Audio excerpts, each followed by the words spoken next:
sports you do and don't know, both within and surrounding Baltimore. Don't ask him about preseason games, oh no, stuffing things in Griffin Basso. Despite it being on the internet, he can call it what he wants, so Glenn Clark Radio, Glenn Clark Radio, Glenn Clark Radio.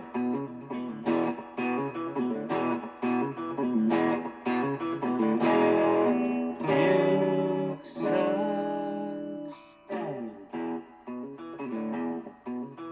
I love this hire. One, he's coming from who we regard as one of the top play callers in the league with his head coach, but also a team that's really committed to running the football, and you see the development of Caleb Williams under his tutelage as well. So you look at Lamar. Lamar already has all of these phenomenal characteristics as a quarterback, but there were times, I think situational is what the Ravens needed to get better at offensively. Like game by game, specific situational, the way that they wanted to call plays. It always seemed like when the firestorm comes, now we'll hand the ball to Derrick Henry and we'll become a little bit more nuanced with our run game. So I look forward to seeing some of the creativity that we know is going to come over from what they were able to do in Chicago. I'm excited about it. And obviously it's something that Lamar Jackson either signed off on or had some conversation with based on how we heard this would go from Bisciotti, and also how we heard Jesse Minter talk about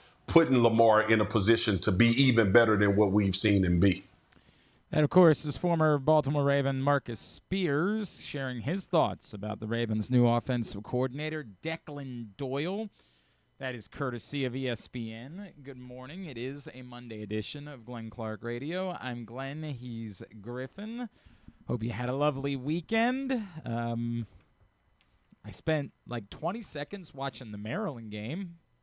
I spent more than that, but... Oh, yeah, you went. Lord. Hey, Braden Smith pretty good.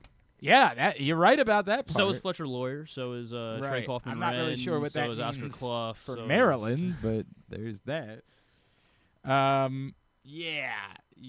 was unpleasant, but other than that, it was an okay weekend. It was decent. Coming up on the program today, we are going to talk a win. Yeah. A much needed win. Yeah. Maybe Tyler Todd has been the problem the whole time. You think that's what it is? He's better without him.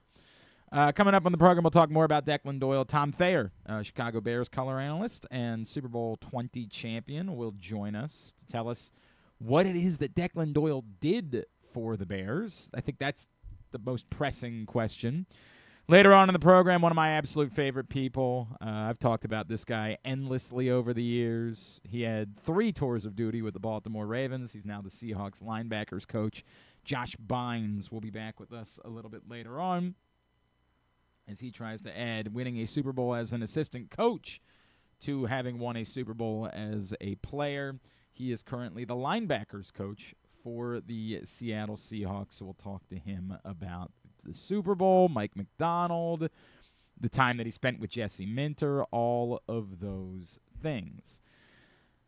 The Declan Doyle hire, based on how things have played out, it did seem like this was maybe like the best of the options that was out there. I know a lot of people have their opinions about Cliff Kingsbury, and it's an awkward conversation to have.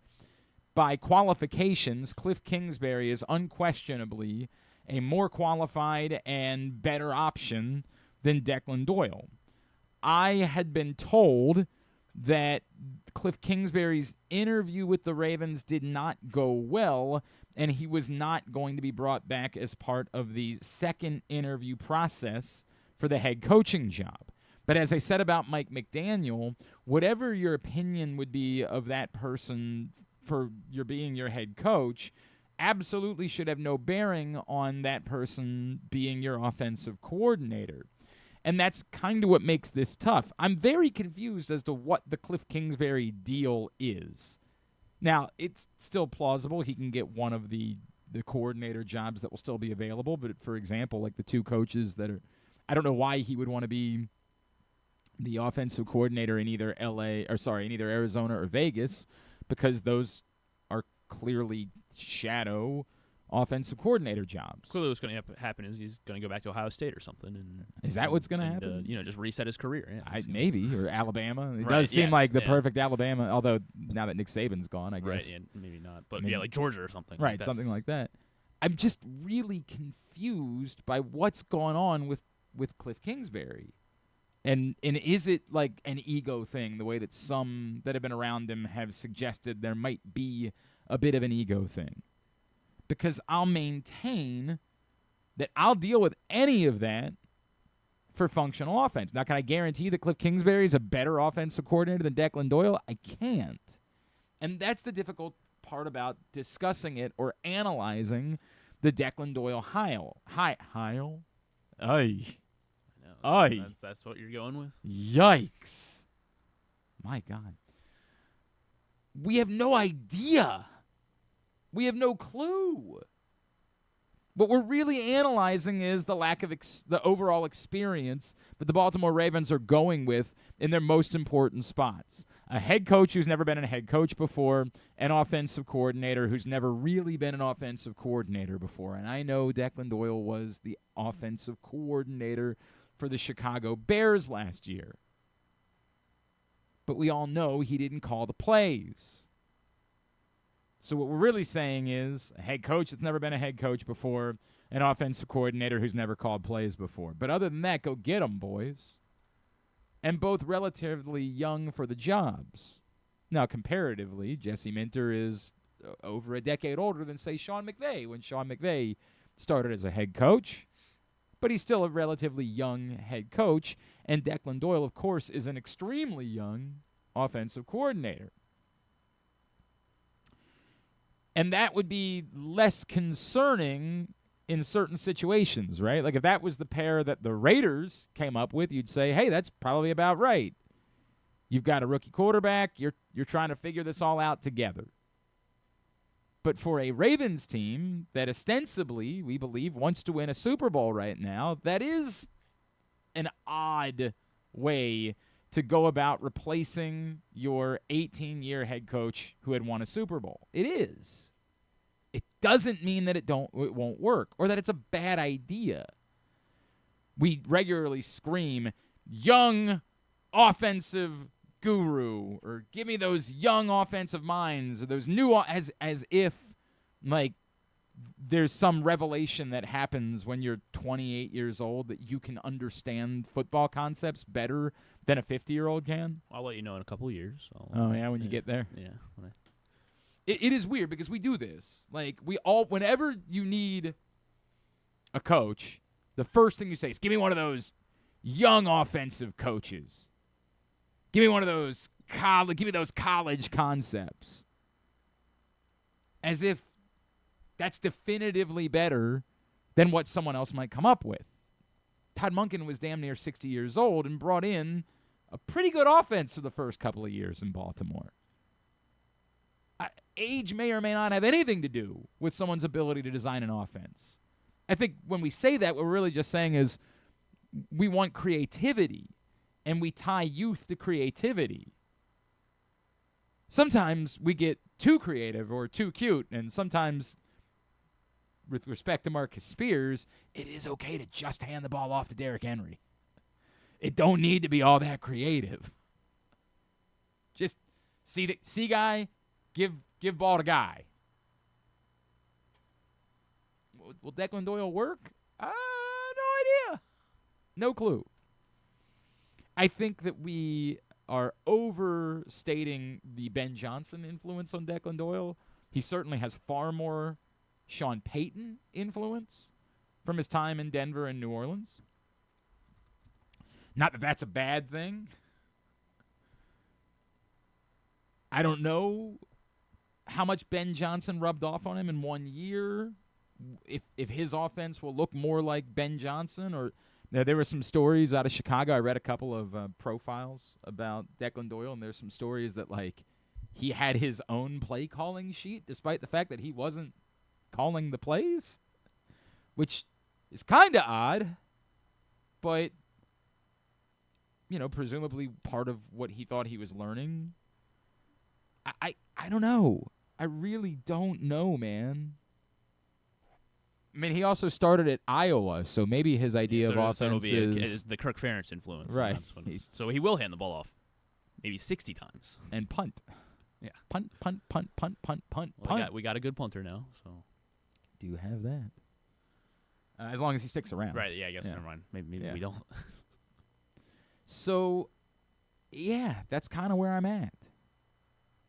I'm not opposed to it, but it's sort of a Tommy Boy, put your head up your butcher's ass situation. I'd rather the guarantee fairy was here. I'd rather know that the offensive coordinator I hired, this is the reason why I was enamored with Joe Brady, and we were all enamored with Mike Macdonald, because we know we have a proven track record of what those guys are going to do. So, yeah, of course I would prefer that. But as we always say, everybody's got to start somewhere. Every great offensive mind had to have a first play calling job at some point. It was interesting last week, some of the reaction that we got when, like Jamal Lewis was talking about T. Martin. Some of the responses that we got were, no, I've been soured on the idea of this because of what's happened with Zach Orr. And, of course, there's no parallel at all between Zach Orr and T. Martin. Like, I have no idea. Just the idea of promoting from within. You never want to promote from within ever again. Because Zach Orr soured you. I mean, like, technically Jesse Minter is a half a promotion from within. Yeah. But. And everyone wanted Mike Macdonald to be. Yeah. Like, we're all good with that promotion from within. It's just very. We compare this thing to this other thing. And I get it. We're all doing it with Jesse Minter and Mike Macdonald. We're all talking about how Jesse Minter could be the next Mike Macdonald. But I guess my question would be, if you're are you saying you're not okay with any first-time coordinator because of that? Do we think that this, again, do we think that his experience with the title of offensive coordinator negates the concept of him being a first-time offensive coordinator? I did need to keep saying first-time play caller, not first-time offensive coordinator, because that is inaccurate factually. But he's a first-time play caller. I'm at a loss. I think it's a risk. Is it a risk worth taking? Kind of irrelevant. It's the one they are taking. well, you can change their mind. I don't think so. No. I mean, Actually, T. Martin's gonna, all of a sudden today they're just like, yeah, we're just joshing. or he's gonna do the exact same thing he did in Chicago. T. Martin's calling the plays, but he's just going to be Declan Doyle gets the title once again. As whatever that means. Yeah. I guess that's possible. I don't know, man. I mean, to be fair, I don't think the Ravens still have officially announced it yet, so maybe they'll say. The Adam Schefter guy's full of it. We're jumping. That is weird too. Why haven't they announced it? It's 3 days later. Work day. Yeah. Well, it's a weekend. But, Everyone takes the like, weekend off. Like, you understand, it's not like they were playing football games this weekend. This isn't like, you don't want to make an announcement during the Super Bowl. The mail doesn't get delivered on Saturday and Sundays, so. Right. Well, I'm not sure that we're going to be doing mail much of any day moving forward. I don't know that the mail is You're right. Exactly. You're exactly right. The snow, like it's just not just the snow. I just think, in general, the mail might be disappearing for the most part. I don't know. You answered your own question. Yeah. Is that what it is? Yeah. I wish I had a more. It's funny because I sat down like I was going to write, and then I was like, I don't really have a huge take to offer. The only takes I have are the same that everybody else has. I can acknowledge the risk that comes with the overall lack of experience in pretty significant roles for a team that's trying to win a Super Bowl. And this is maybe the reminder that the Ravens are giving you that they're never going to be the team that's all about 1 year. And that as much as we keep wanting them to do this and say, look, you have this window, go all in on this year, they're constantly going to continue to think not just about this year, but about future years. And for them, it's not about hiring the right coach for immediately. It's about hiring the right coach for the next 10 to 15 years. Now, if Declan Doyle succeeds, he obviously will not be here for 10 to 15 years. He'll be here for a couple years, and then you'll be looking for another offensive coordinator, or maybe promoting from within, although I guess we don't want to do that anymore. As we heard that some of the names they were reaching out to about staff positions, Ronald Curry in the mix, the former quarterback at North Carolina. And was he a basketball player, too, at North Carolina? Wide receiver in the NFL. Tyler Tettleton, former University of Ohio quarterback, who, of course, famously the son of the great Mickey Tettleton, Mr. Fruit Loops himself, is in the mix. Tyler Tettleton most recently in Jacksonville, I believe, and Ronald Curry was in Buffalo. So 2 guys they're eyeing for staff positions in Baltimore, and maybe to be the future offensive coordinator should Declan Doyle have such wild success that he's in line for a head coaching job in the next couple of years, which obviously would be a best-case scenario. Like, as much as you don't want to be playing musical offensive coordinators in the coming years, you really do want it to be that the offense is humming along so much that Declan Doyle is in the mix to be a head coach in the next couple of years. That everybody thinks he's Sean McVay 2.0. You hope that to be the case. Whether that will be the case or not, I have no idea. But we'll continue to try to learn about Declan Doyle here throughout the course of the week. Is there anything else? Obviously, I mentioned the 2 head coaching vacancies that look like now everybody's got a job. Mike LaFleur is going to be the guy in Arizona, and after the Super Bowl, the Raiders will hire Clint Kubiak, who, as you know, was the top of my list and the guy that I wanted in Baltimore, but either they didn't want to wait or they like Jesse Minter better or some combination of those 2 things. So we'll see how it goes for him in Vegas. I admittedly think that he will succeed. That's my I get it. It's the Raiders. That part might hamper that. Like, the Raiders just might prevent you from being able to succeed. But I think highly of Clint Kubiak and think that's a very good hire for them. Got the Tom Brady influence. And well, we'll see if needs to be able to get the ball to Brock Bowers. We'll see if Fernando Mendoza's the real deal. We'll see how that plays out. So a lot of conversation about the fact that no black head coaches were hired in this cycle, and I think that's a warranted conversation. And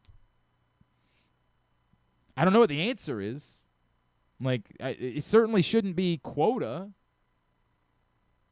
but to pretend like it isn't a problem that persists is foolhardy.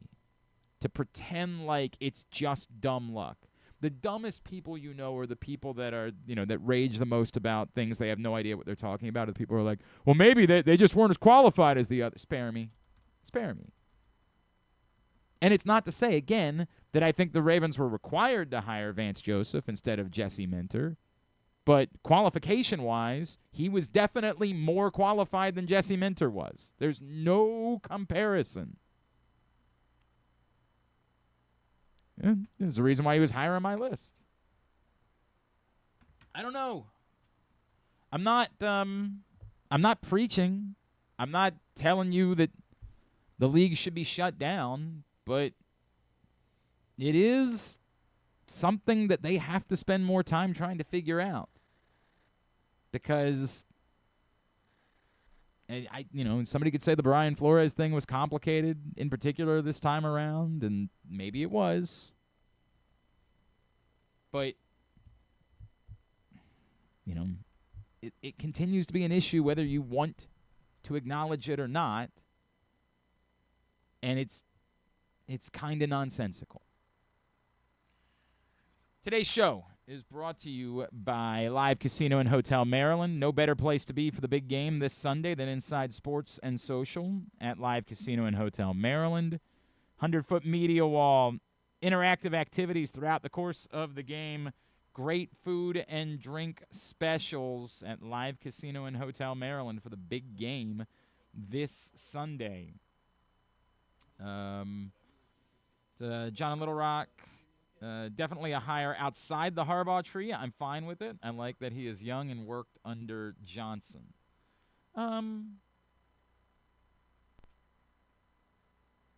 Okay.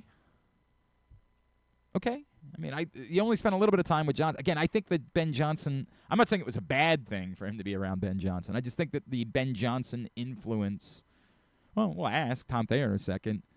My gut tells me he's got greater influence from the coaches he's been around longer, like Sean Payton. But I do think that Ben Johnson is a brilliant offensive mind, and anything that he soaked up from Ben Johnson would be a good thing. So hopefully there was a good bit of that.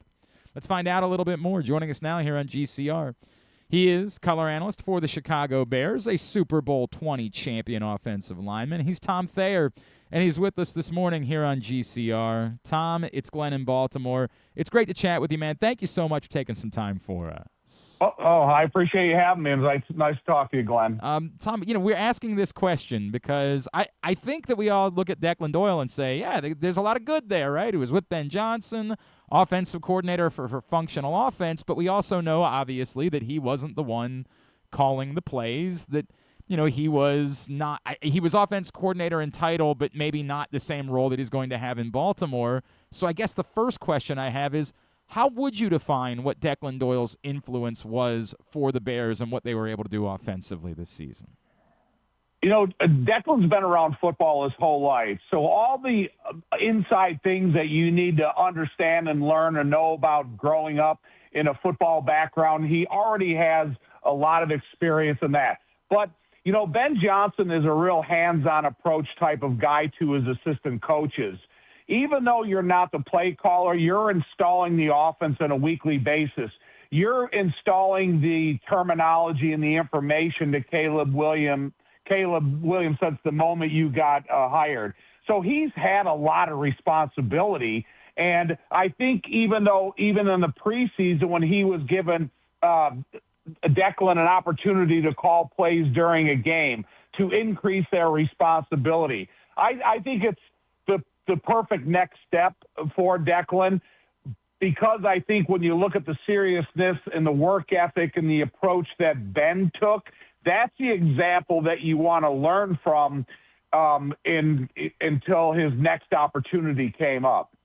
What did you get a sense for how he connected, like the role that he might have had? We obviously know that Caleb Williams looked brilliant this season. I think most people tend to put that on the influence of Ben Johnson, but did you get a sense for what that relationship may have been like, as obviously he now steps into a place where he needs to gel with Lamar Jackson on day one? I think the developmental of the relationship was one of the most interesting things to take to understand and take viewership of, because when he came here and they started OTAs and then they started training camp and everything, you saw the process of installing the terminology to Caleb, because it's not easy. Ben's offense is not an easy terminology system to learn. So Declan, he had that experience of being right in the ear of Caleb, making sure that when he was calling the plays that he was calling them correctly. And then after calling them correctly, what did they mean? Because the difficulty nowadays of calling a couple plays inside the huddle, knowing what the terminology means to everybody, and having the opportunity to be from the ground floor of the installation of the offense to Caleb, I think that's something that's really going to benefit an athlete like Lamar. Because Caleb, you can kind of rely on your athleticism until you really master what the terminology means. And I do think that's some of the early season growing pains that great athletic quarterbacks go through. And then when they start becoming such second nature with the terminology, that's when you really see these guys shine.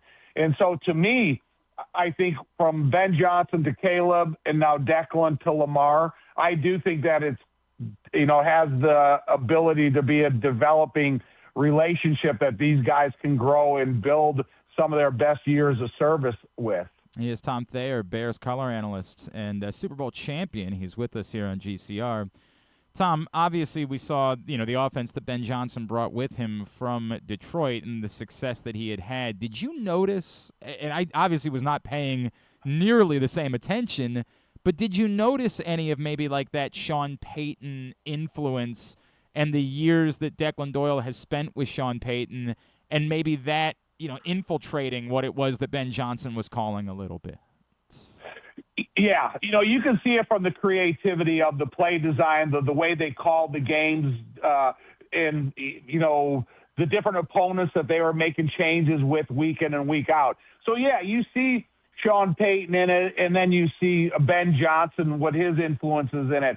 And I'm really excited to see what Declan is going to offer the next team that he works for, being the Baltimore Ravens. But, the thing that impressed me most about Declan is weekly the coordinators met the media at the podium, and they were the only guy standing up there with multiple questions thrown at him weekly. He's a no-nonsense guy. He's not going to fool you full of unrealistic dreams and promises. And the thing about it, too, is Ben Johnson and this coaching staff and Declan, they were a no-nonsense work ethic group of guys. So if they didn't practice hard enough or they didn't practice well enough that would compute into making this team win games, then he was going to stand up there and he was going to tell you the honest truth. And having played for the Bears for 10 years, broadcasting their games for the last 30 years, I've seen a lot of unfulfilled promises from the podium. That is not the case with Ben or Declan or Dennis Allen or any of the other coaches. And so, to me, what I really appreciate about a young guy like Declan is the fact that he's been around football his whole life.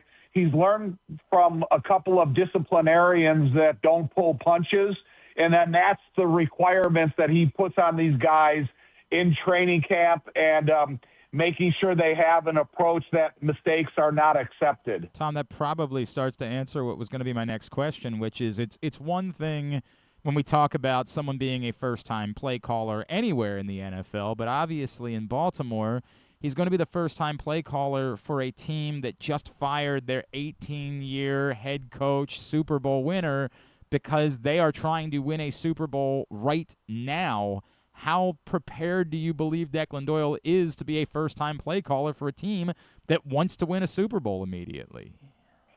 I do think he's prepared because of the experience that he just went through in this year. Because you look at the season that the Bears came off of last year. No doubt. And yeah. I said leading up into this year, if Ben Johnson turned this team into an 8 or 9-win season, then he should get consideration for Coach of the Year because he was super dysfunctional. So when Ben and Declan took over this offense, they were starting from ground zero. And then how they were able to install this offense, first of all, from Ben to Declan and then Declan to the players. I think the opportunity to learn from the guys that he's been able to learn to live around football his whole life, he's so far ahead of the curve for being such a young man that I think that he has the opportunity, the ability to be such an asset to Lamar in this offense, and especially with the defense that the Ravens have. I think it's a great combination of a really creative young, a super young creative offensive mind like Declan, and has one of the most dynamic quarterbacks in the history of the league in Lamar. I was going to, if I asked you if you could guess what a Declan Doyle offense is likely to look like, Tom, do you have a guess of that? I think it's too, they survived early in the season as living on the athleticism of Caleb, being able to become familiar with the offense, but having him in kind of a moving pocket until he got familiar with it and then started to use a little bit more pocket offense. When you have a guy like Lamar and the experiences he's already lived through, I think just installing the offense for the quarterback that he's always envisioned installing since he set his sights on being a coordinator. So listen, you can't deny the fact that Lamar is one of the greatest athletes playing quarterback in the history of the league. So, yeah, you got to live that. I don't necessarily think that I'm going to turn Lamar into a runner at this stage of his career. I would like Lamar to be a moving pocket passer, and I would imagine that Declan is going to incorporate some of those parts of what he just lived through in the development of Caleb and the continuous development of Lamar. I love everything about that. Love everything about that. Now, Tom, I've heard out of Chicago there's some like rumors floating around that maybe the Bears would consider trading DJ Moore. What do you want? Because I want DJ Moore on my team immediately. How do we make that happen? Well, I hope it doesn't happen, and if it did happen, he would be an incredible asset in a locker room. He is a pro's pro, man. He's one of the toughest guys I've ever been around. He's not a prima donna.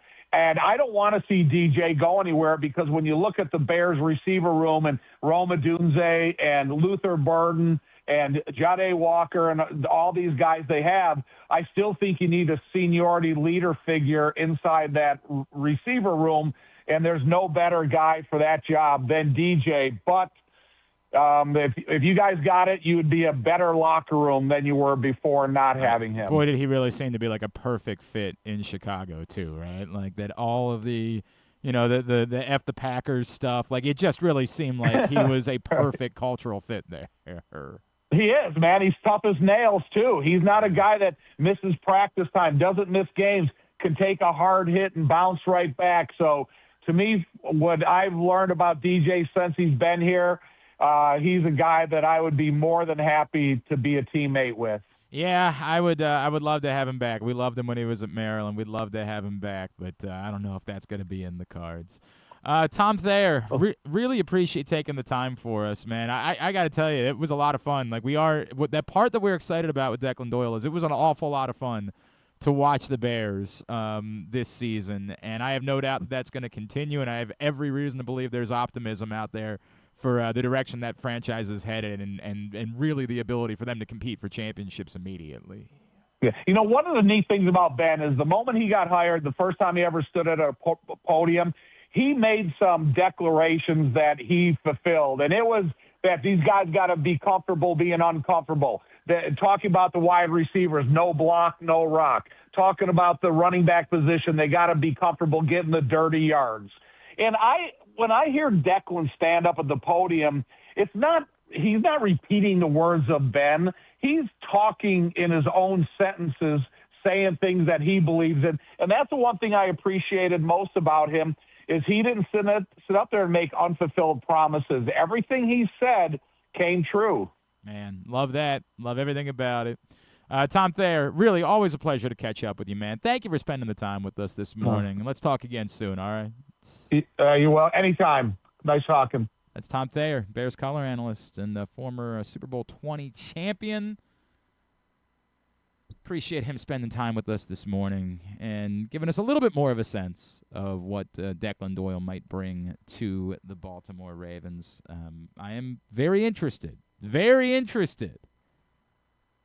but still don't know exactly what to expect, and it'll be something that we'll continue to kind of get a feel for as we start watching games. I do have a column up today at PressBoxOnline.com. My column is about Buzz Williams, and the column starts by me acknowledging I have barely watched Maryland basketball this year, and that would make you think, well, why would you be writing a column about Buzz Williams? I think you know why. Because I think I reflect far more of the fan base that is utterly detached. And detached is an interesting word to use, because detached is how the fan base has felt the program has been. It's one thing that they're losing. And admittedly, when you're losing, even if you're the most likable guy on the face of the planet and you go out and get to know everybody, that doesn't overcome the losing. But the Buzz Williams shtick always was an unnatural cultural fit here. It never made sense. During the search last year, I remember being like, well, Buzz Williams does have a few players you could bring from Texas A&M. It's been a big help. Well, Pharrell Payne hasn't been healthy. But yes, but they also lost 5 double-digit games while Pharrell Payne was on the floor. Yeah. Like, the notion that Pharrell Payne was going to be changing this. Well, it might hold, opposing teams, not allow opposing teams to score 90, maybe. Yeah, maybe.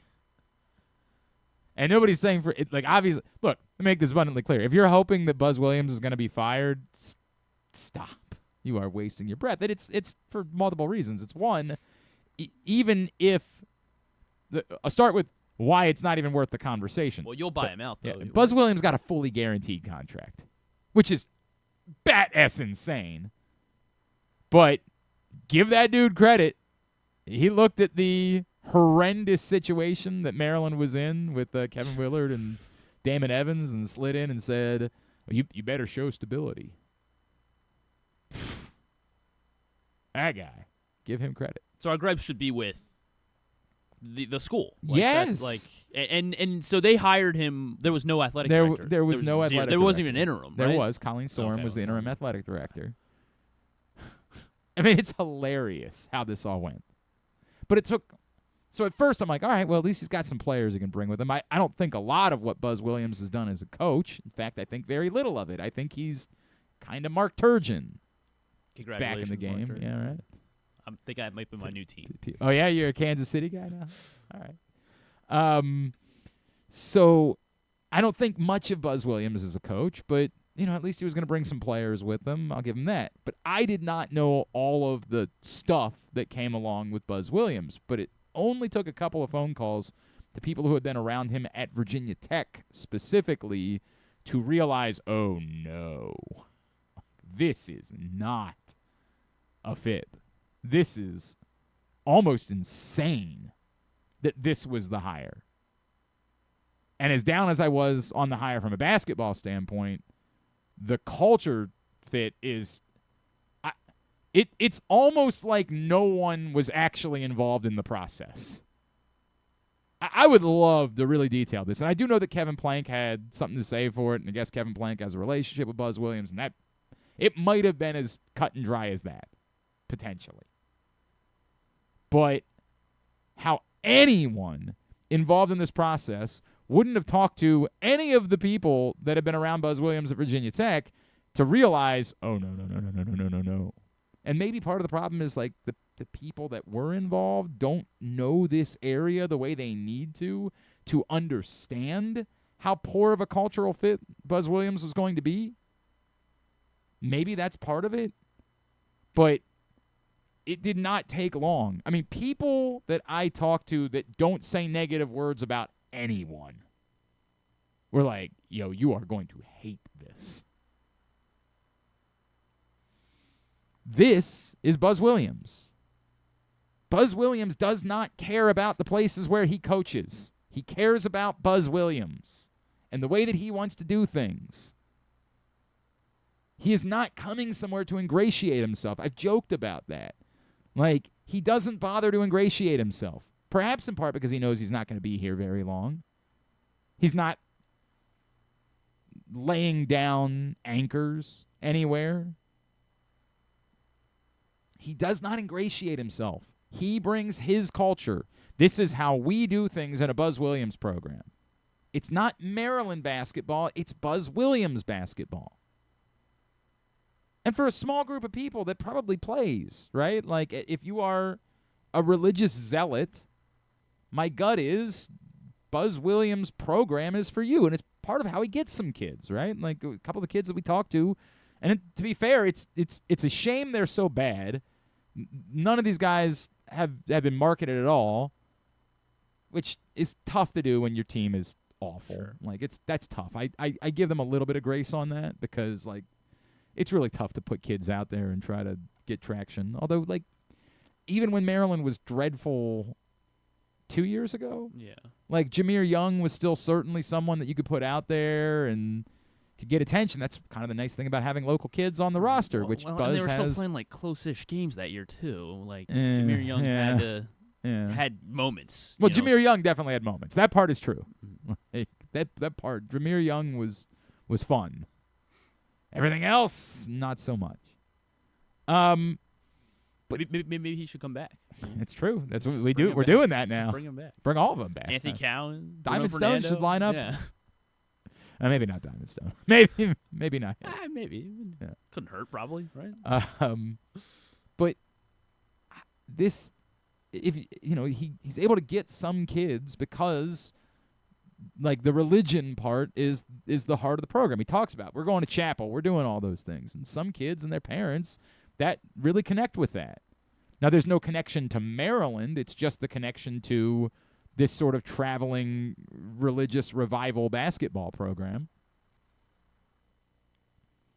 And it may be in other geographical areas. I tried to get a sense if it played better at Texas A&M, and yes-ish was kind of the answer that I got.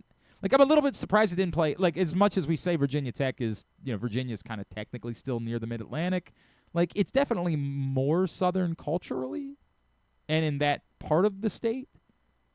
But it definitely did not seem to play there culturally from the folks that I spoke to. But for certain people, that plays. But for writ large, the community here, even the people that are particularly religious, like even like Drew Forrester is a half a religious zealot, and even he would be like, yeah, are you winning? Like, there's some people that exist in the world that are like, religion is more important than results. But there's very few of them, and there's almost none of them here. It is not a fit. And Buzz Williams is going to be here. Even if he didn't have a contract that forced him to be here, like, you don't fire a coach after one bad year. And this is uniquely bad. Like, I'm trying to be nice about it and say, like, well, he had one thing you could say, he had a late start to building a roster, right? Because Maryland was in the NCAA tournament, but the guy that replaced him at Texas A&M had an even later start than he did. And how's that working? It's working out pretty well, actually. Yeah. I don't know if you heard. They've got one loss in SEC play. I think they're like 17-4 overall. And it's not because he picked up and took the entire Sanford program with him. He has like one kid from Sanford. But he got way better portal fits than what Buzz Williams did.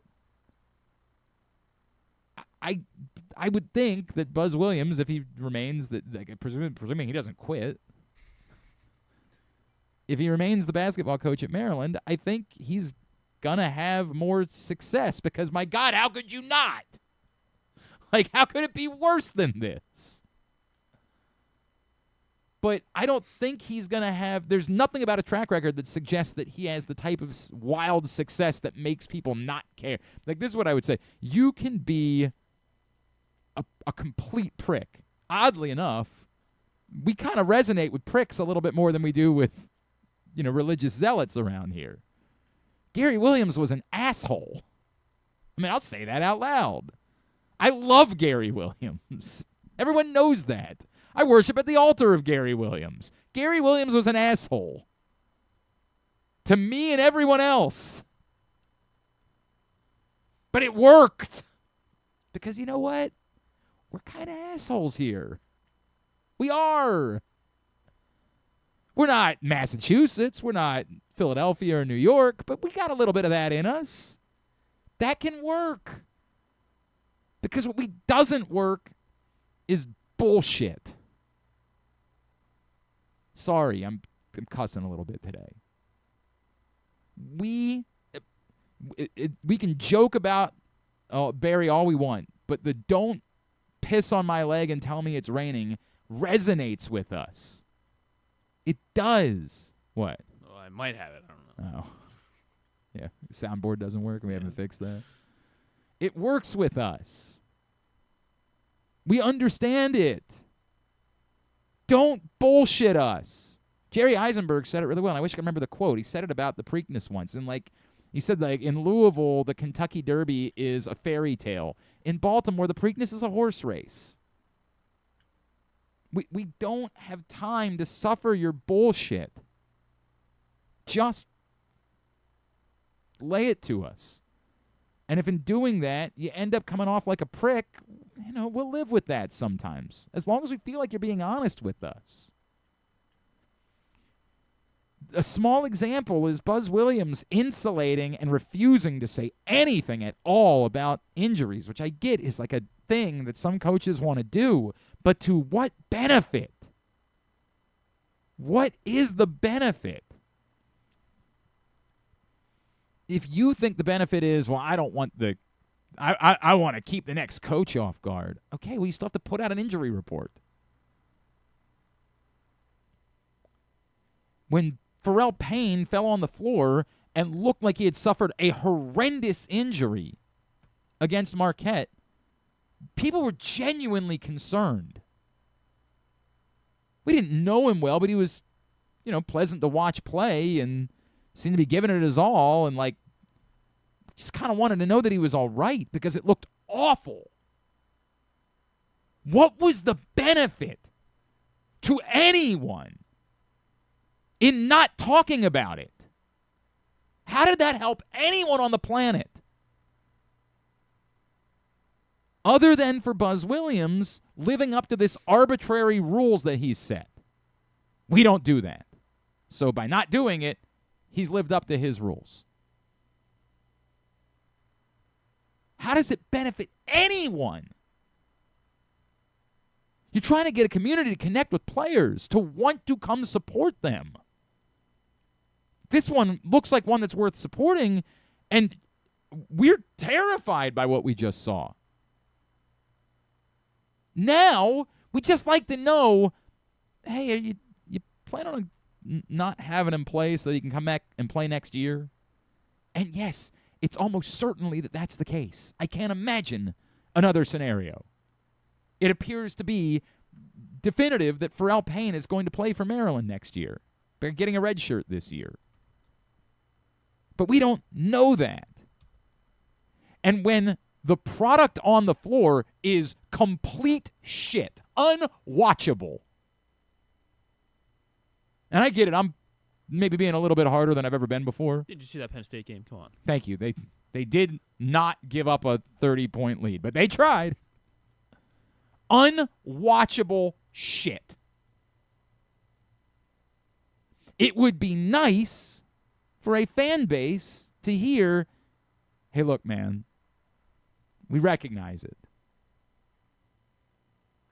The good news is, Pharrell's going to look for a red shirt. He's going to be back next year, and we're trying to find other pieces to work around. Something like that.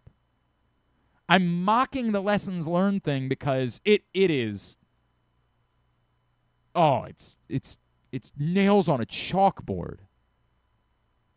Just out there learning lessons, man. We're learning some really valuable lessons. How to get your ass kicked constantly.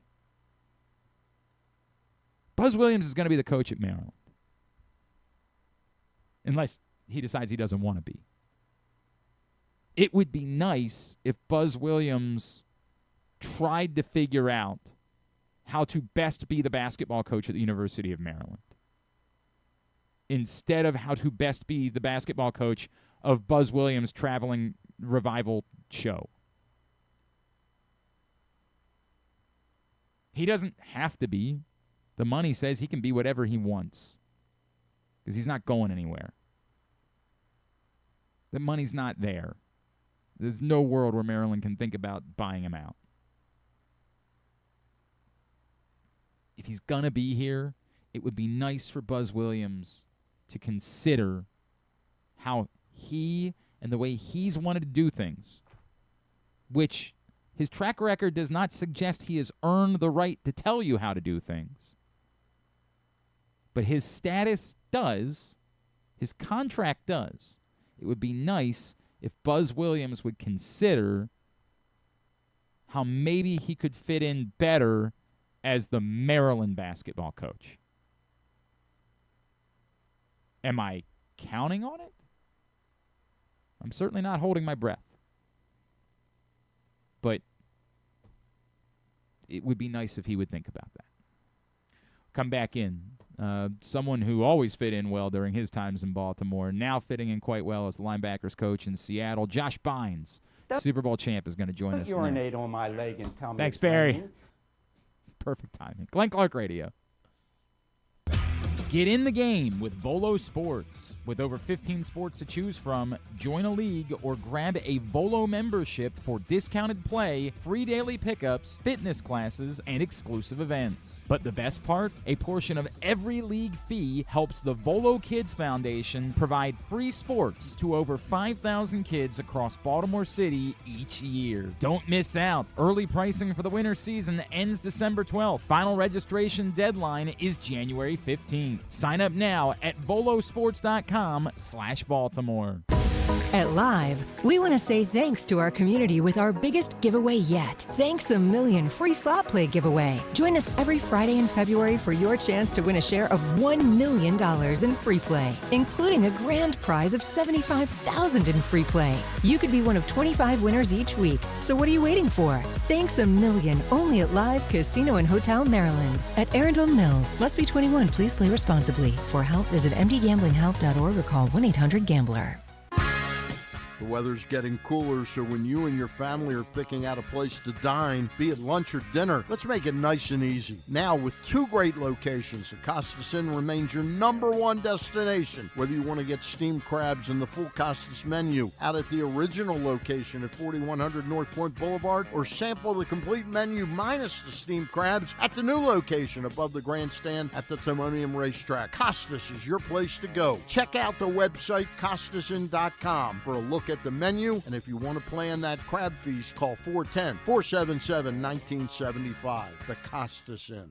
Gambling can be a fun and entertaining experience, but there are risks involved. If you're planning on betting on the game at the casino or on your phone or computer, know your limit, stay within it. Set a budget and a time to stop. Remember, gambling isn't a financial solution, and it doesn't mix well with alcohol or drugs. Know the risks and have a plan before you begin gambling. For free and confidential services, call 1-800-GAMBLER 24/7 or go to helpmygamblingproblem.org. Looking for Baltimore's premier waterfront dining experience? Head to Nick's Fish House, located in the Baltimore Peninsula. Enjoy crabs all year long, plus happy hour Monday through Thursday from 3 to 6. Planning a celebration? From rehearsal dinners to corporate crab feasts, Nick's is the spot to make it unforgettable. And the fun doesn't stop there. Live music fills the air every Thursday through Sunday. Check out the full lineup at nicksfishhouse.com. Nick's, it's where Baltimore comes to eat, drink, and play by the water. Make the most out of every day in your Toyota RAV4. Available in hybrid or gas-only models. A RAV4 can get you where you want to go in style. Check out buyatoyota.com for deals on new RAV4s from your local Toyota dealer today. Coming back in here with Glenn and the other guy, Garrett, whatever his name is. You know who they are. All right, back in here on GCR as we continue along on a Monday edition of the program. Today's show brought to you by the print issue of Press Box. Final days for this one. In about a week and a half or so, we will have a new print issue of Press Box rolling out. So go get this one in the meantime. It's the best of issue. It's available for free at your Baltimore area High's Dairy stores. You can also read it for free at PressBoxOnline.com. Had to do this a little bit earlier on because of his time frame. As I don't know if you've heard, but the Seattle Seahawks are playing in a notable football game this weekend. There's a football game? Yeah. In fact, we had to do this before they headed to San Francisco, but the opportunity to catch up with a friend of ours, one of our absolute favorites, Super Bowl 47 champ, Josh Bynes, right here on GCR. Well, we've had a number of conversations with our next guest over the years during his many stops in Baltimore, where, of course, he was a Super Bowl 47 champion. Now he's hoping to become a Super Bowl champion again, this time as a coach. He is, of course, the great Josh Bynes, now linebackers coach for the Seattle Seahawks, and he's back with us here on GCR. Josh, it's Glenn, or Coach, it's Glenn. It's great to chat with you again, man. Thank you for taking the time for us. Oh, of course. No problem. Anytime it's good to chat with you guys. Hey, bro, you've always been great to us over the years, and it means a lot to us, man. Josh, I guess before we go anywhere, a few weeks back, Teddy Buchanan got hurt, and literally every Baltimore Ravens fan said, well, have they at least called Josh to ask if there's any chance he'd come back one more time and play? Can I confirm that there was definitively no chance that if the Ravens had called that you had one more, like you were like Vince Carter, you had one more in you? Is there any chance? No, definitely there's no more chance. It's over. I hung up those cleats. Now I just, get up with Mike and everybody in the morning and we get our workout in. That's all I do now. And coach the linebackers. Josh, when you made that decision, and I remember you had spent that year kind of away, when the opportunity unfolded with Mike Macdonald out in Seattle, why was it something? Did you know you wanted to get into coaching? Did it need to be with Mike? Like, run me through what made you make that decision that was the next step for you. To be honest, I kind of wasn't really big on getting into coaching, to be honest, but I knew it was something I did enjoy, even obviously as a player, half player, half coaching, I guess at the time. But I had a feel for it. So throughout that year I was out, I actually went down to Auburn once a week while I was out, and went out and helped the defense or any way possible, linebackers, whatever little tidbits I had. But every week I practiced, because one of my closest teammates in college, who's actually a secondary coach in University of Miami, Zach Etheridge, and so they obviously Auburn welcomed me open arms. So I went down each week, and I grew into like, okay, maybe this is something I would love to do. And then of course when Mike got hired here, it was really a no-brainer when he asked me to come out here, and I was like, if anybody will come do it for sure, it's Mike. And obviously it's been a great decision. I've enjoyed it thoroughly and learned a lot along the way. Really? I can't imagine why. I can't imagine. But what is it about Mike, right? Like, who everybody loved here, obviously, but what the success that he's had, even as much as we liked him, I don't know that people here realized how quickly he'd be able to have the Seahawks ready to go win and try to win a Super Bowl. What is it about Mike Macdonald that makes him so special, man? He's just obviously I'm gonna speak from a player standpoint, but when he was my coach, he just speaks to you in the form of he just talks to you like he's in your shoes, and that's a hard thing to do for a lot of people, because it's always like the X's and O's and things that's on paper. But he wants to be in your shoes, what you see, what you vision. And also if it's something where he can possibly, maybe take off your table a little bit and figure out, okay, how can I maximize this guy in the best way he can?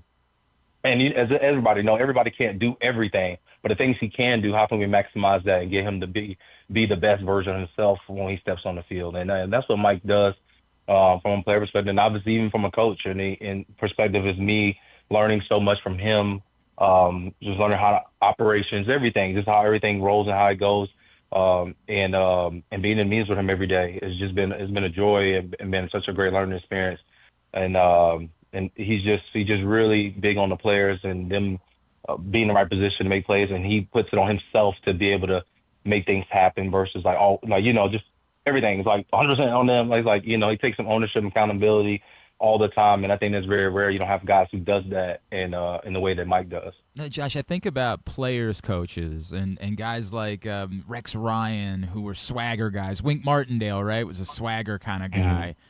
Mm-hmm. I don't, we never really saw that with Mike Macdonald. He was always kind of plain stated, and I've heard younger guys tell me, like, it's sort of something about what you just alluded to. Like, he kind of just talks to us where we're at. Like, it's not fake. He doesn't put on a show. Do you feel like that might be one of his biggest strengths, is that, like, there's an authenticity that comes from the fact that he's not trying to put on some sort of false bravado, or is there maybe more of that we don't see, perhaps, behind the scenes? I think Mike is who he is in front of cameras and behind it. He is who he is. Like, Mike has some like social awkwardness here and there sometimes because that's just who he is, but it's also his character. Like, he's funny, and he's like, I don't even know if he's trying to be funny sometimes, but he is funny. but he's just he just has this thing about him, which is like, it makes it gravitate towards him. Yeah. Is that he knows how to balance it all out and invite you in and get you to understand, see it from his standpoint. And then, like, little by little, like, hey, I remember this, you saw this, and then let's if we can add a layer, he'll add a layer and stuff like that. And he's just a great, obviously, person to be around in every day and stuff like that. But obviously, an excellent coach and knowing how to lead men. And that was probably the most important thing for me even coming here as well as him, because I knew he would be a great leader of people. And when he asked me to come, it was a no-brainer. Of course I was coming here. That's cool, man. Josh Bynes is with us here on GCR. He's getting ready for the Super Bowl. Josh, how does preparing for a Super Bowl as a coach compare to preparing as a player? Because I would think there might even be maybe like a little bit more pressure. Like, I want to make sure that these guys are in the best position so that they can win one. Like, is there a little bit of that maybe comes with being in the Super Bowl as a coach in comparison to a player? No, I think it's the same, at least my point of view, as far as like, I think Mike has emphasized this a lot, and I think it's great, because that's the reality of it, is that you have to have your process over your results here. Like, it's all about our everyday process, how we do things. Let's not get out of character and turn up because, oh my God, it's the biggest show of all time. It's sort of all the marbles that, people would say, versus like, no, what got us here is what got us here. So let's continue that process. And obviously over that process, you might tweak things here and there, for the opponent and for what the conducive to what we're about to do, as far as like, you got a week now, then you got a whole nother week when you get there next week, and there's already going to be distractions and stuff like that. So it's like being in your process every day, being in the habits that you bestowed upon that got us to this point. Those are things that get you to not only every day during this week, but also throughout the distraction weeks next week. Mm-hmm. So leading up to the game is not nothing any different than we've done. But obviously you got to execute at your high level as much as in the same way as you've done to get to this point now. Mike had said he intended to call John Harbaugh last week after you guys won the NFC Championship. Like, has the preparation been almost similar to what you guys went through back in 2012? You know what? That was a long time ago. Yeah, that's fair. That's fair. It's fair. And I was a young guy, and it was like I said, it's gonna be a bunch of distractions and the Super Bowl and stuff like that. But I did take the fact that all the guys were super focused, and it was those things around having fun, family, and all this other stuff. But the goal never changed. The mission never changed from what was most important. And I think that's the mentality you guys have here now. And it's been great, and the guys continue to still work as it is. Do I assume that you guys, like, given the success you've had this season, somebody would probably say, hey, everybody's picking the Seahawks, everybody believes the Seahawks are going to win. We all know that can be like rat poison. Can I assume that your guys, you don't have to worry about, like, for getting them to not pay attention to that because they've been going through this all year long? Yeah, I think the guys just took a hold of whatever everybody's been saying about them, and not let it get in, like I just said before, like let it be a distraction to what is at stake and what is at hand. Because at the end of the day, like we're trying to go 1-0, and whatever it takes to get to that point, is the guys are doing that each and every day. At the same time, like Mike has said this all the time, is like guys are loose and focused. I think it's really huge, because you don't want to be uptight and like, I got to do this, got to do that. And then all of a sudden, then all of a sudden you do things uncharacteristic, and because you're trying to press too hard instead of like, no, because when I remember even myself playing on the field, I've never been like, oh my gosh, I got to do this. It's always been like, nah, I'm going to have fun, because I'm playing a kid's game already. So I want to have fun, and I want to be loose as possible. So when things does happen, as you know, defense, you can play all you want, things does happen. So I'm able to, counter that and like, all right, here we go. Let's snap in. Let's be ready, and let's boom, boom, boom, boom. Because I've been practicing, been doing the same things over and over and over again, all the way up to this point. So I'm not going to change that process because of the stakes and everything's in the way, and just continue. And I think the guys have done a good job of that throughout this whole entire year. I appreciate that. Josh, I got to ask, I don't know how much, do you have many memories at all of, in the second stint? I know Jesse Minter was there with you guys briefly as a defensive assistant. Did you get to know Jesse at all? Do you have any memories of him as a young coach at that point? Oh, man. Not as much, you probably would think, because like I said, I was still, but I remember because Jesse was really, really smart, because he was the DBs and knew exactly what he was doing. But what I loved about Jesse was he's a patient, calm, and he's a good teacher.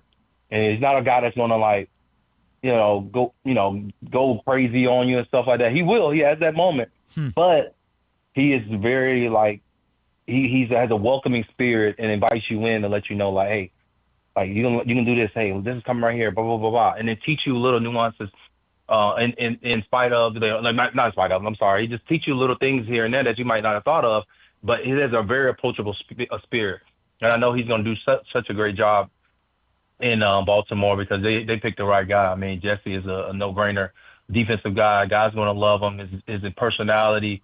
He got some jokes and stuff here and there too, but it's just going to be a great fit for what Baltimore loves. And he has that same Baltimore spirit, rugged, tough. He's smart, might look nice on the outside, but he's ready to kick your ass if I say it out loud right now on the radio. I love it. I love it. So that's what Jesse's going to bring to the table, and obviously the guys are going to see, and they're going to love him to death, and can't wait to see what he does out in Baltimore. Josh, the way you're describing him, I talked to Tyus Bowser and Eric Weddle about him this week, and they both brought up that, like, in a lot of ways, he reminds them of Mike Macdonald. What you just described seems pretty similar, right? Yeah, it's similar. It's definitely similar. I mean, they were around the same time, and obviously, the background, the history, and everything else that plays its part. I would be lying if I didn't say me starting in Baltimore my first 3 years in the league before I left. I took that same mentality and spirit I had from Baltimore, and if you want to credit that to Harbs as well, the spirit and what it takes to be successful, and the sacrifice you got to make and stuff like that. You take that to everywhere you go because you realize sometimes when you go to a place it's not the same, and that's the thing that you appreciate about being there in Baltimore, because those things they carry with you forever, and then you just take your own way of tweaking it here and there, just like as Mike has done here in Seattle, and Jesse will do when he obviously there now, but and in the chair in Baltimore he has his way, but it's still a foundation built upon what the history's been built there in Baltimore, and just now having a little tweaks here and there because that place was something special. And obviously, I'm glad I had my experience there, and it transformed me to man I am today. Man, I love everything that you just said. All right, last one. I know you're busy getting ready, coaching up the linebackers, Ernest Jones and those guys, but did you maybe sneak into special teams meetings this week and remind them of the importance of being sure on your tackling on say a punt at the end of the game? Did you maybe go in and offer a word to that group by chance? I have not. But one of the linebackers one of our linebackers on the special teams, he was like, "Hey, I didn't know you made the last tackle in the Super Bowl." And I looked at him because I was like, "Dude," I said, that wasn't me to think about it, tell y'all. He was like, "Man, that was so cool. I can't believe that." He's like, "Bro, I never said anything." All right, it's just I don't know. It's not. I'm more about this right now. I'm more about us winning the Super Bowl. I appreciate it. But I'll make sure if Jay, speaking about Jay Harbaugh, if he ever asks about anything from that experience, I would definitely give him that. I'm pretty sure he'd be more than welcome for sure. Appreciate that, man. Josh Bynes, dude, we are so freaking happy for you. And old habits die hard. So, we're still rooting like hell against the Patriots around here. So yes. it is super easy for us to be on board with you guys, with you and Mike, and be rooting for you guys next weekend.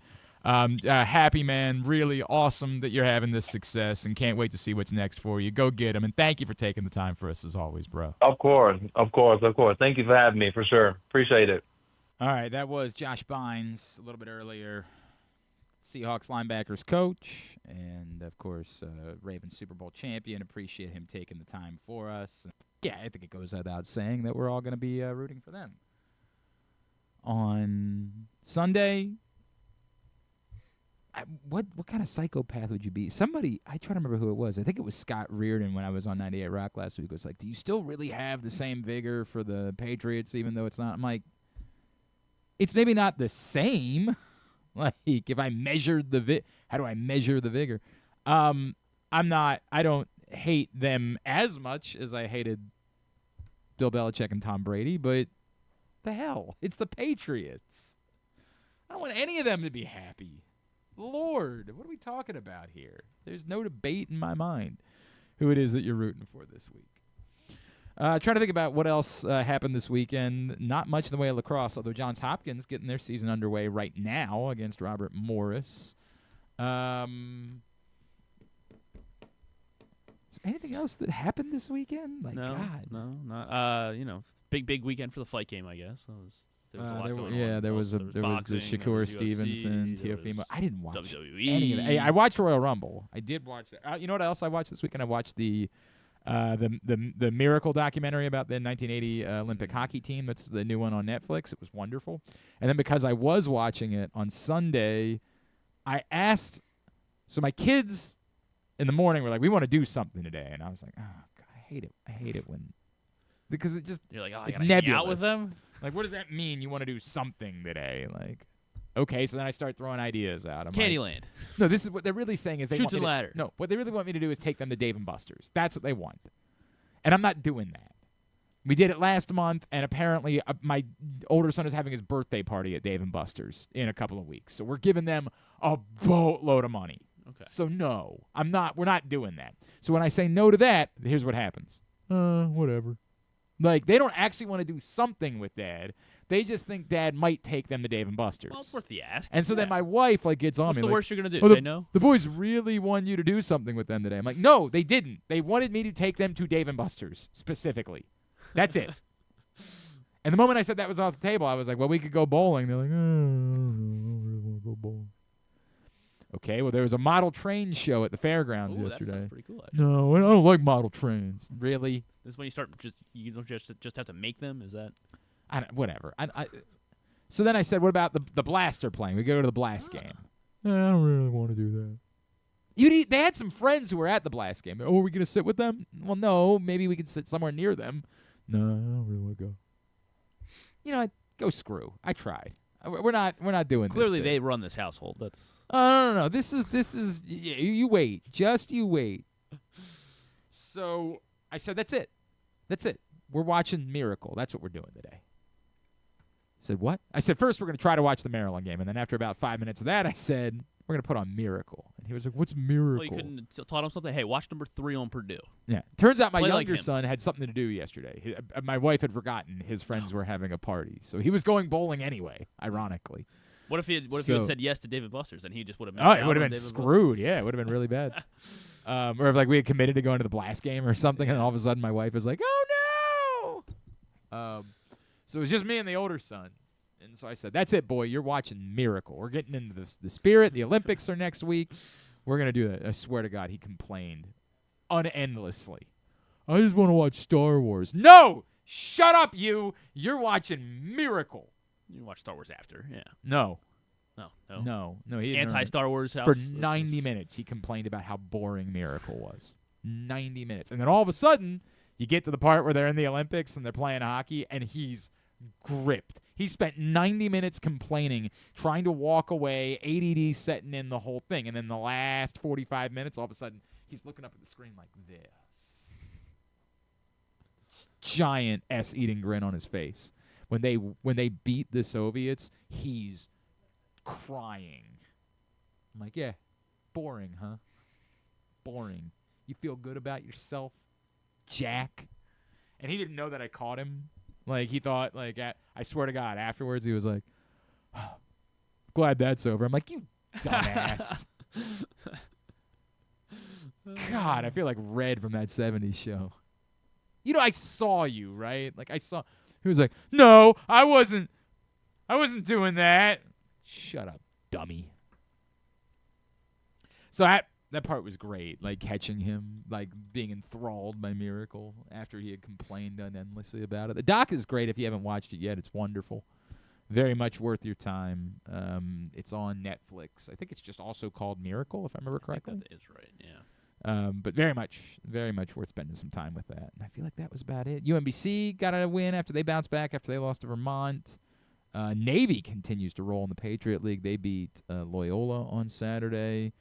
And what else happened this week? Just the Rumble and the Grammys, I guess. Yeah, I did watch the Grammys. Oh, Morgan beat and Coppin, we got 6 more weeks of winter. That's Morgan's rolling. I think they won like 5 straight now after they beat Coppin on Saturday. Yeah, I watched the Grammys. Pretty meh in all. Did Bad Bunny actually have the best album of the year? Probably. Yeah. I don't even know idea. what other ones were even up for. Well, no, Clips had the best album of the year. I mean, that was a miss, but they were never going to give it to Clips. So why not? Because they're not famous, and because the Grammys are just like every other award show now. Like it's not really about what's the best; it's about who's the most. I mean, Bad Bunny's album was pretty good. I'm not saying that's probably the only one I listened to of the ones that were nominated. It's not for me, but I'm sure it's fine. Clips was brilliant. I mean, my God. I mean, like, Clips was unreal. The D'Angelo tribute was really nice. It was really nice. I can't believe they didn't do anything for Sly Stone or Brian Wilson. Like, I have no idea what to make of that. That's insanity. Just like a pre-recorded message from Bruce Springsteen and then from, I think, Shaka Khan. It was bad. It was very bad. I don't know. Most of it is not for me. Some of it is just not music. Like, I swear to God. What was not music? The Marias. I thought they were no band. That was awful. What'd they do? Like, awful. I mean, they just played a song that's just melodic crap. I mean, it's just like every other melodic crap. The truth be told, that's the way that I feel about Somber. But then, like, actually, Somber's performance was okay. Like, I'm not going to say it was good, but it was, in comparison to everything else I had heard from Somber, it was at least, like, alive and felt like a thing was occurring. What was the other one? There's something else that I was just like, what is this?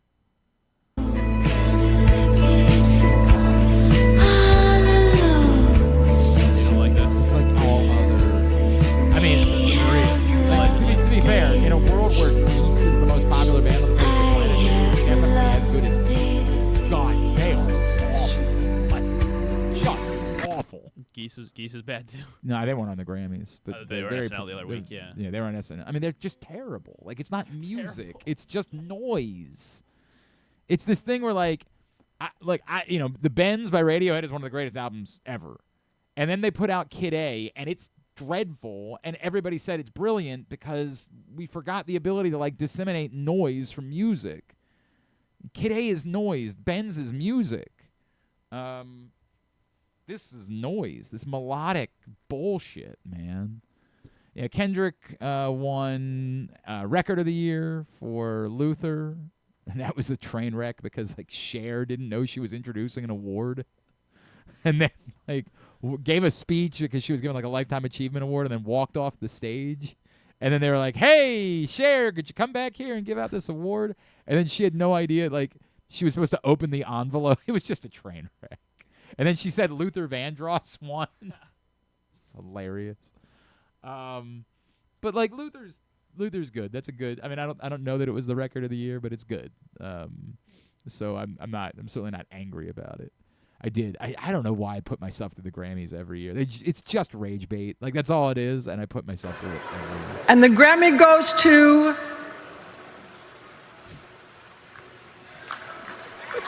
what? Oh, they told me it was going to be on the prompter. The Grammy goes to Luther Vandross.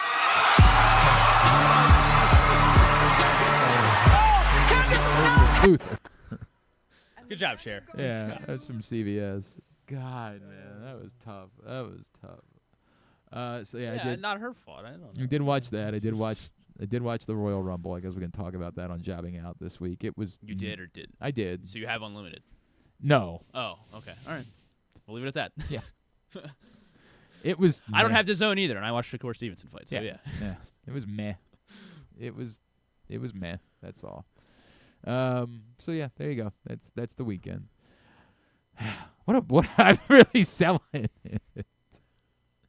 God, did I have a terrible weekend? Is that what I just realized? No, I had an awful weekend. For there being a foot of ice on the ground everywhere, I think. Yeah. I think I had a pretty good weekend. Oh yeah. You went to Maryland. Well, yeah, I went to Maryland. Well, there's only 8 inches of ice on the ground there, so. Yeah, they were smart enough to leave the schools closed down there. All right, we'll come back in. We'll get a tidbit. We'll get tubular. We'll wrap it up. It's Glenn Clark Radio. The weather's getting cooler, so when you and your family are picking out a place to dine, be it lunch or dinner, let's make it nice and easy. Now, with 2 great locations, the Costas Inn remains your #1 destination. Whether you want to get steamed crabs and the full Costas menu out at the original location at 4100 North Point Boulevard, or sample the complete menu minus the steamed crabs at the new location above the grandstand at the Timonium Racetrack, Costas is your place to go. Check out the website, CostasInn.com, for a look at the menu. And if you want to plan that crab feast, call 410-477-1975. The Costas Inn. Get in the game with Volo Sports. With over 15 sports to choose from, join a league or grab a Volo membership for discounted play, free daily pickups, fitness classes, and exclusive events. But the best part? A portion of every league fee helps the Volo Kids Foundation provide free sports to over 5,000 kids across Baltimore City each year. Don't miss out. Early pricing for the winter season ends December 12th. Final registration deadline is January 15th. Sign up now at volosports.com/Baltimore.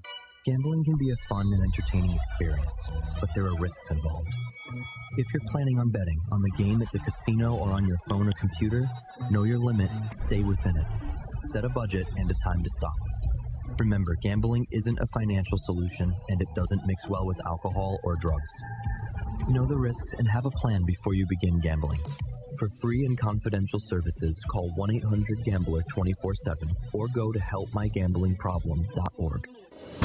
The latest edition of Pressbox is available now, and it's our annual Best of issue, celebrating the top people, performances, and moments of 2025 in local sports. On the cover, we recognize 4 of the most significant athletes of the year: Orioles pitcher Trevor Rogers, Navy quarterback Blake Horvath, Maryland basketball star Derek Queen, and our 2025 Mo Gabba Sports Person of the Year, Ravens safety Kyle Hamilton. Pressbox is available for free at over 250 locations throughout the region, including your Baltimore area High's dairy stores. Plus, you can read the entire issue online at PressBoxOnline.com, where you can also find great betting advice and the best daily coverage of the Orioles, Ravens, and Terps.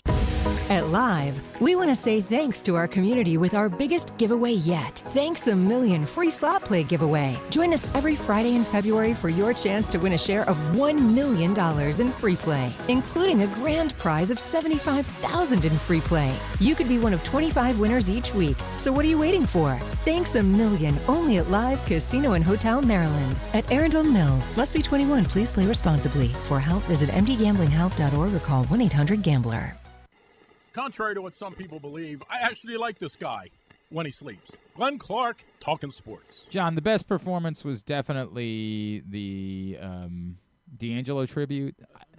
It ended up being a D'Angelo and Roberta Flack tribute that closed with Lauryn Hill doing Roberta Flack's version of Killing Me Softly and then the Fugees' version of Killing Me Softly. The problem is it suffers from everything that's wrong about performances anymore. Like, it was, here's 10 seconds of a song. That sucks. Pick a couple of songs, have the performance do them, and do them justice, man. Like, I hate that so much. But the best overall... You watch every year. I do. I don't know why I keep putting myself in through.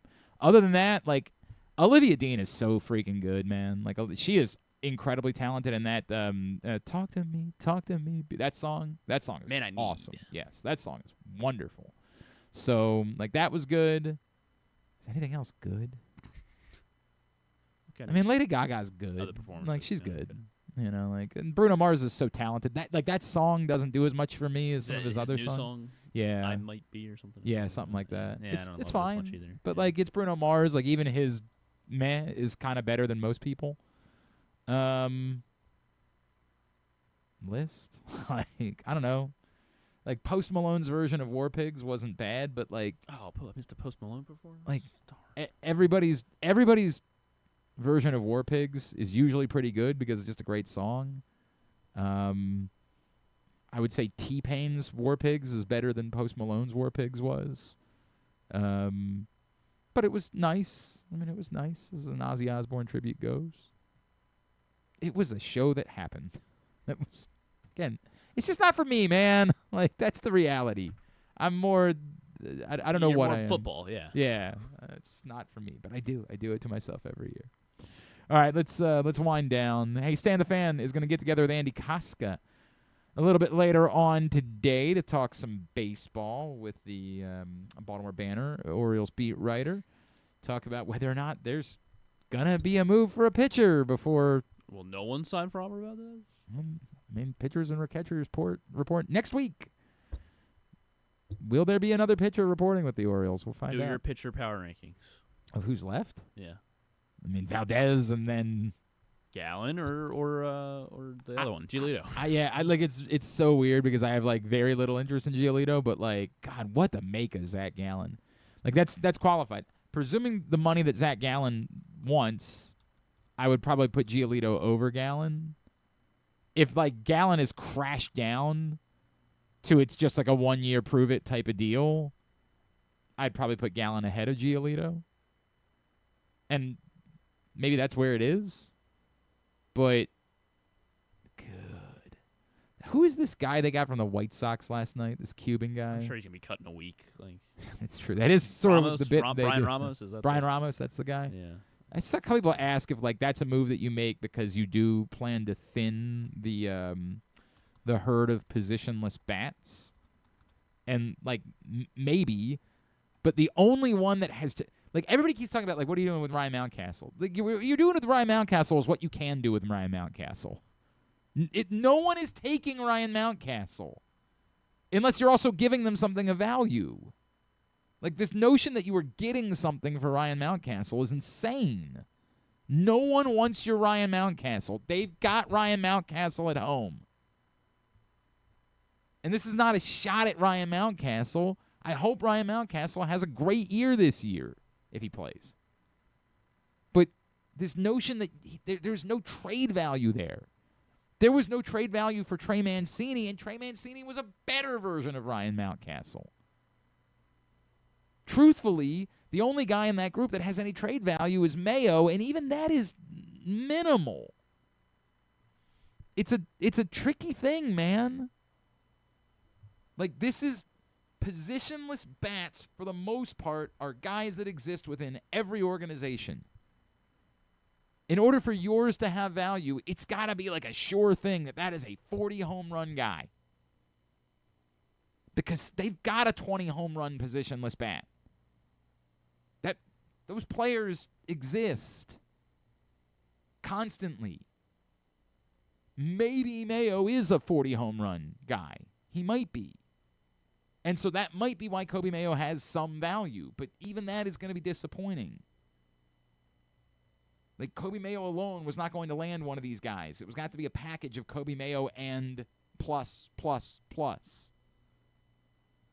So I saw that question going around. Like, is this proof that they're going to make a move? Like, maybe, or maybe not.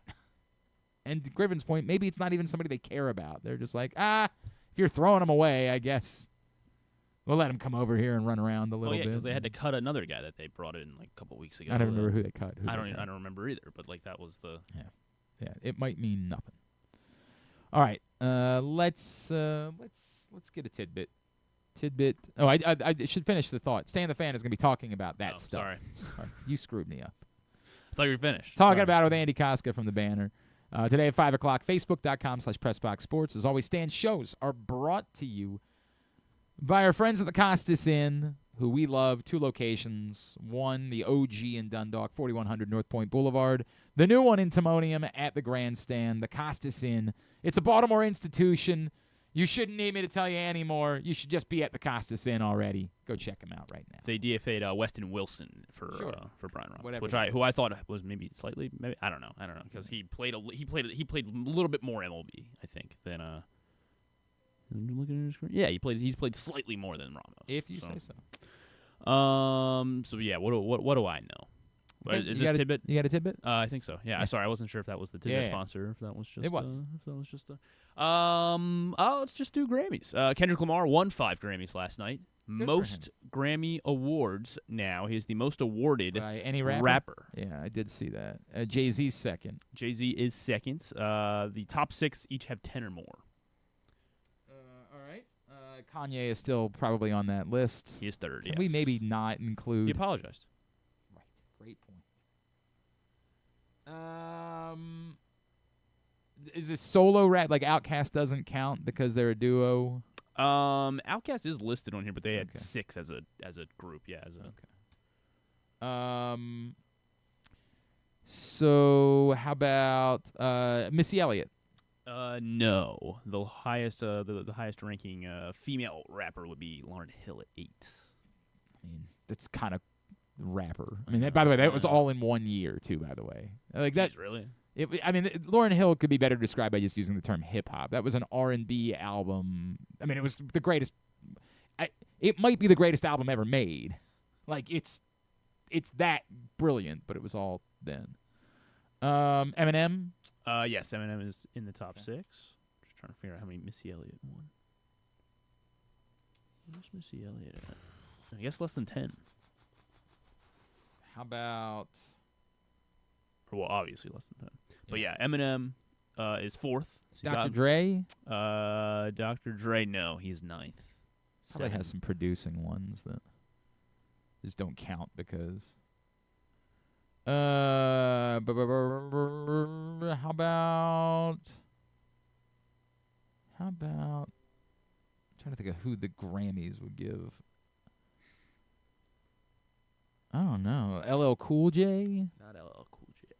This is tougher.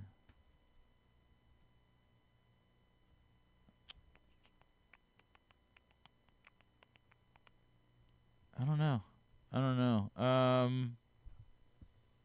Looking for number 5 and 6. You were I'm trying. How do I not give it away?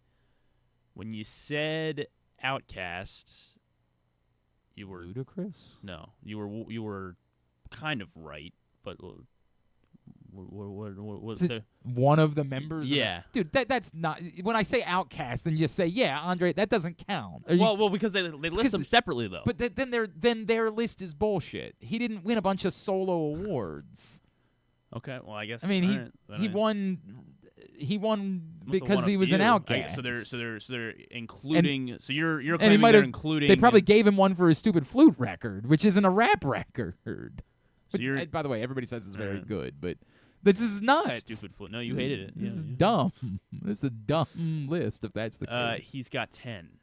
Okay, and do you have a list of all the ones that he won? I have Scientists and Engineers for Best Rap Performance and Rap Song. Come Home with Anderson .Paak in 2020 for Best R&B Performance. One that's 3. Solo. So that's 3. And then he won, Speaker Box, won Best Album. Yes, he won a bunch of with Outkast. 2. Yes, he didn't win a bunch as a solo rapper. He won a bunch with Outkast. Hey, yeah. The Whole World. It appears as though he's got. It appears as though he has 3. Miss Jackson. He has 3 that he won away from Outkast. So this list is stupid. When I said Outkast. All right, fine. You want to do another tidbit? You want to do a separate? What's the other? Who's the other one? The 5th, number 5 on the list with 13, Pharrell Williams. He's not a rapper either. He opens his mouth. He vocalizes. What are we talking about? What in the world is this list? This is according to what I'm looking at. It says most Grammys hang won on. by a What rapper. did Pharrell Williams win? Now I want to know about that. Now I want to know what he won the Grammys for. I'm sure he won. Because I guarantee they weren't for any RD. Like he has made some rap in his life, but I guarantee it's not for that. Happy won 2. Yeah, that was a real great rap song. It Girl won for Best Animated. What is Best Animated? I don't know what that. They give anime awards out at the Grammys now. Come on, man.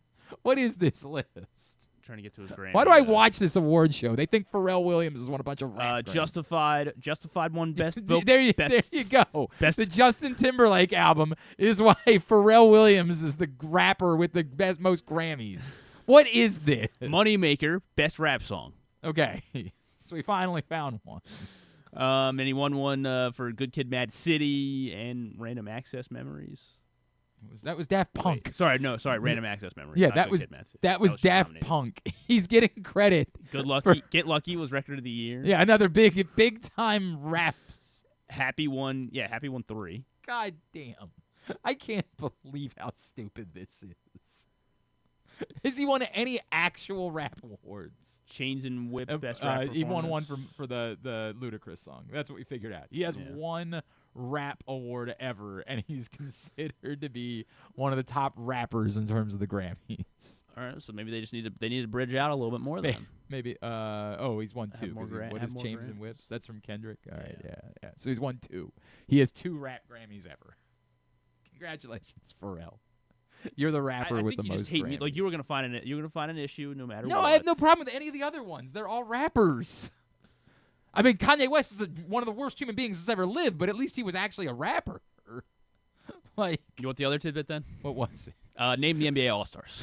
Oh Lord, I know LeBron's a reserve. I do know Yeah, that. LeBron is a reserve. There you go. So how many of them?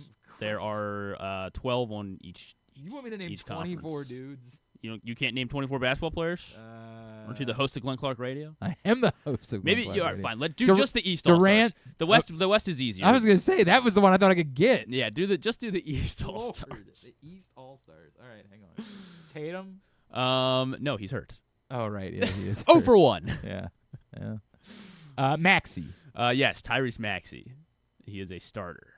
Cade Cunningham. Cade Cunningham is a starter for the first. They're in first place, the Detroit Pistons. I do know that. Yeah.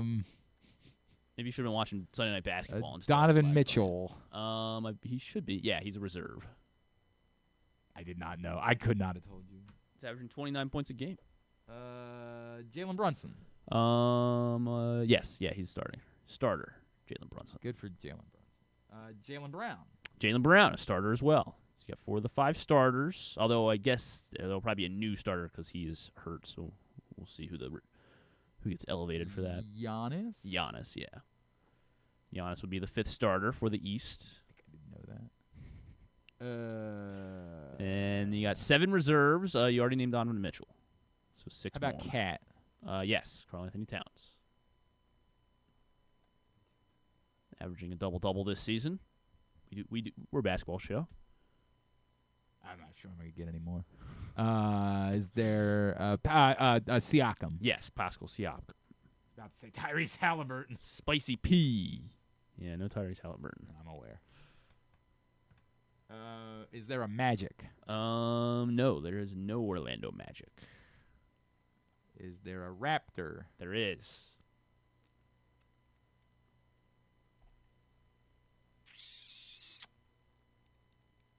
Barnes. Scotty Barnes, yes.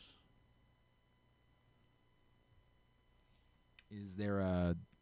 I hope there's not a net because I wouldn't be able to name them. No, there's not a net. The Nets are terrible.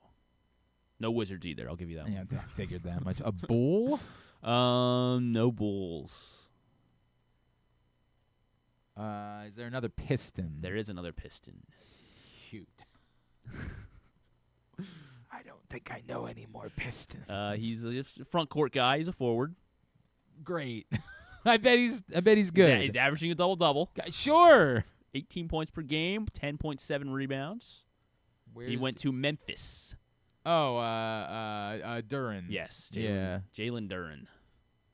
I didn't know he was an all-star. Two others. One forward, one guard. Is there how many teams? So there's is there a Heat? There is a Heat. Hey. It's where Drew would say Dwayne Wade, and yeah, that would be that. Nailed it.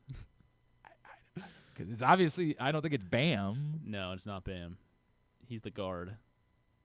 Guard. Yeah, would you even Hero? know that he? No, not Hero. Would you even know that he is on the Miami Heat? Let's see. He's been on. You probably know him a little bit better as being a Clipper, probably. Clipper. But now he's on the Miami Heat. Being a Clipper, and now he's a Miami Heat. He was a Clipper, now he's a Heat. Oh, Powell. Yes, Norman Powell. Norman Powell is an all-star? He is. 23 points per game. Damn. Good. That's about all he does, though. Good for him. Scores points. And then one more, also averaging. He's averaging a double-double. 23 points per game. Is it on a team that I've already named? Is it another Sixer? Is no. it another? New team here. New team has entered The Hornets? Not the Hornets.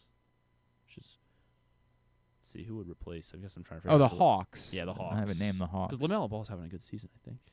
Who plays for the Hawks? It's not Trae Young, obviously. It is not.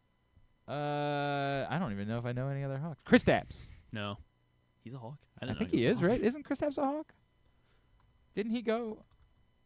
I cannot remember what team he is on. He is. All right, good job. All right. He's a Hawk. He's a Hawk. All right. Tell me something about him. He went to Duke. Oh, good. I hate him. He was the 20th overall pick in 2021. I don't remember. I don't know. Jalen Johnson. Congratulations to Jalen Johnson on being a person. He's having a great year. How did this show go to 12:40? I hate He's almost averaging a triple-double. All right, we got to go. He should be a starter, honestly, so we'll take Giannis's I was going to watch some of the Hopkins 23, game. 10, and 8. We'll just turn it on. Yeah. All right, now the West. No, we're not doing the West. We're not doing that. Tubular is brought to you today by. Congrats to Denny Avdia. He's the one Western Conference All-Star. That's the kind of newsworthy. Tubular brought to you by County Sports. Wizards shipped him out, if you say so. CountySports.zone. Everything you need to know about high school sports. Find it. CountySports.zone. Every team, every sport, every school all across the state. They've got you covered. All right, here's what's coming up. Right now, Hopkins taking on Robert Morris. That's on ESPNU. Salisbury opens their lacrosse season coming up at 2 at Eastern. Coppin State hosts Howard tonight at 6. That's on ESPN+. And the Capitals host the Islanders at 7 on Monumental. Everything else. Oh, tonight is Super Bowl opening night. So if you want to see Mike Macdonald be grilled about something, I don't know what. Hopkins is he up really going to get grilled? Over Robert Morris. Bobby Moe. Nuts. That's on NFL Network tonight at 8. Non-sports? No. Super Bowl Greatest Commercials, hosted by Nate Burleson on CBS at 8 o'clock. No. It's great commercials. Greatest Commercials. No. Special. Hall of Fame Countdown Special. No. What it's called. The series finale, the 49ers thing. The first episode was last night on AMC, and then on AMC tonight at 9 is the second episode. Okay. And that's it. That's it. Very good. St. Dennis Medical. Sure. I do like that. Thanks today to Josh Bynes. Thanks also to Tom Thayer for telling us more about Declan Doyle. We'll get that up in the greatest hits section of the. Kimmel's going to have Don Lemon and Alex Honnold. Seems. Yeah. Oh. Yeah. Both kind of newsworthy. Tab at GlennClarkRadio.com. Tomorrow on the program? Aaron Schatz is going to join us. Oh, I do like Aaron Schatz. Yeah. Are we talking to him about? We'll talk about football. Okay. All right, then. Didn't go to Radio Row this year. So making his own Radio Row. Do I have to plug, like, degree? He didn't ask me to. I guess I'll double check. Is Aaron Schatz doing deodorant? I don't know. I love Aaron Schatz. Don't get me wrong. We're happy to have him on, although not everybody loves him because he didn't vote for Lamar that one time. Yeah. So people still do get pissed off whenever we have Aaron Schatz on. He did vote for him last year, right? He did. Yeah. So that's true. The year he didn't win, he voted for him. He got it right one time. It's a whole thing.